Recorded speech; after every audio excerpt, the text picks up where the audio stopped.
Animation is by far one of, if not the most popular forms of media out right now.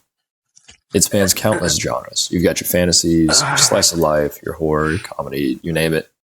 But no matter the setting, one theme consistently seems to weave its way through the story. You gave me your word!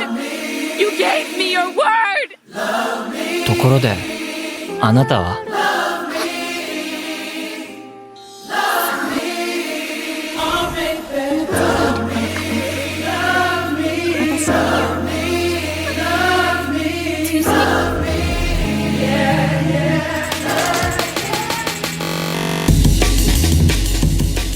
Love is a feeling that can take on countless forms in a show. It may appear as your traditional romance, friendship, family bonds, but it is always present in some form. Even in fantasy worlds filled with magic, or maybe your futuristic cyberpunk worlds, love grounds characters in something recognizably human. It inspires sacrifice or sparks growth within a character.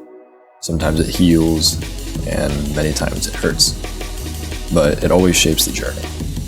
And when used correctly, it has the ability to transform a show from just being another one of those aura farming simulator shows, I guess, to a show that carries depth with underlying messages hidden within the veil.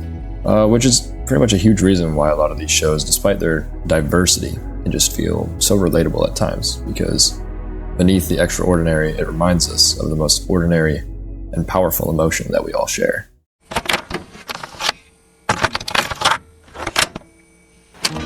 Love often takes the shape of tragedy, reminding us that affection is not always rewarded with happiness. It can be fleeting, cut short by death, sacrifice, or circumstance, leaving behind only the memory of what could have been. These stories show love as something powerful yet fragile, an emotion that gives characters strength, and is often the driving force behind their purpose, but also exposes them to devastating losses, whether sacrificing themselves for the one that they love, or somebody sacrificing themselves for them. Tragic love arcs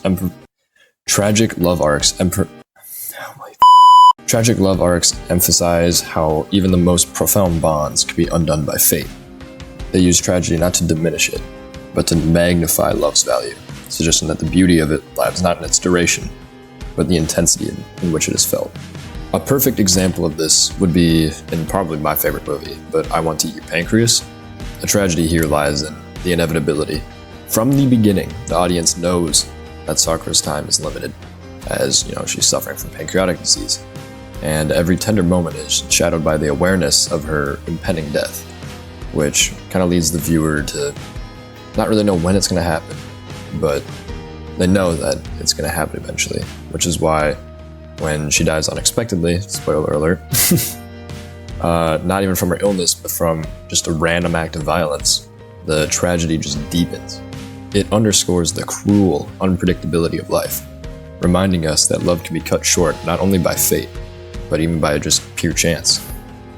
Yet the film does not present tragedy as meaningless.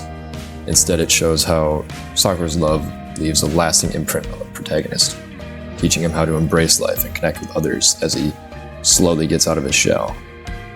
And in a way, tragedy becomes transformative, where one love may end, but its impact endures. And I think the story of that just is illustrated perfectly. Another good show that kind of emphasizes this idea of tragedy would be Charlotte. Again, probably one of my favorite shows of all time. It kind of frames love as both salvation and tragedy. At the beginning of Charlotte, we're introduced to Yu, who's just a self-centered, reluctant to get involved with other people, just a total dick, right? Then you got the polar opposite, which is Tamori, and she's determined, she has a goal, and she's fucking doing everything she can to do it. And their personalities kind of clash. But because of that clash, Tamori constantly is pushing Yu to kind of step out of his comfort zone. She recruits him into the student council and basically just challenges him to be a better version of himself, and exposes him to the struggles of other ability users, where it's not just him suffering through it, it's other people.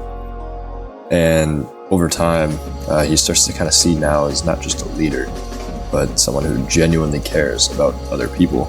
And as the series kind of goes on, their bond deepens through their shared hardship. and now constantly supports Yu after his sister's death, guiding him back from despair when he almost nearly kills himself. And in turn, Yu kind of learns to trust her, relying on her strength and perspective. And that kind of causes their relationship to kind of shift from this reluctant partnership to a mutual reliance. And at the end of the show, Nao's promise to stay by his side after he loses all of his memories kind of shows their bond has transcended circumstance. But in some cases, tragedy doesn't arrive in the form of loss or death. It emerges. An example of that would be in the show Love Chunibyo and Other Delusions, where Chunibyo is often remembered for its comedy, its whimsical romance, and just like being a good heartfelt watch. At its heart, it's really just a quiet tragedy. Rika's delusions, they're not just simply childhood fantasies, right? They're explained, it's her way of coping with the death and the loss of her father growing up, and gives her a way to kind of hide her feelings instead of being open about it and actually talking to somebody. She's able to just kind of suppress them by hiding it behind the fact that it's delusions, obviously. Meanwhile, you have the opposite end of the spectrum with Yuta, who's trying to get rid of his delusional state. He's trying to move on from his past and create a kind of new life for himself at a new school. And that's why when Rika, at the start of the episode, starts talking mad crazy, he kind of tweaks out a little bit. And her relationship with Yuta originally begins as like a playful acceptance, but over time, Yuta's patience and willingness to play along with Rika's delusions become acts of just quiet acceptance. He doesn't try to erase her quirks. Instead, he learns to embrace them, showing her that she doesn't have to face reality alone. And in turn, Rika begins to trust Yuta enough to let him see her vulnerabilities, which gradually allows her to open up about her struggles, and their bond is strengthened by this balance, where Yuta grounds Rika back to reality, while Rika helps Yuta rediscover the joy of imagination and being a kid again. And by the end, their relationship reflects the deeper truth about growing up, and how it's not about just forcing change, but about growing together. Tragic love is usually more memorable just due to it, I guess, engraving itself with sharper lines, where the most heartbreaking romances remain unforgettable precisely because they hurt. Happiness can fade into comfort, but tragedy demands reflection.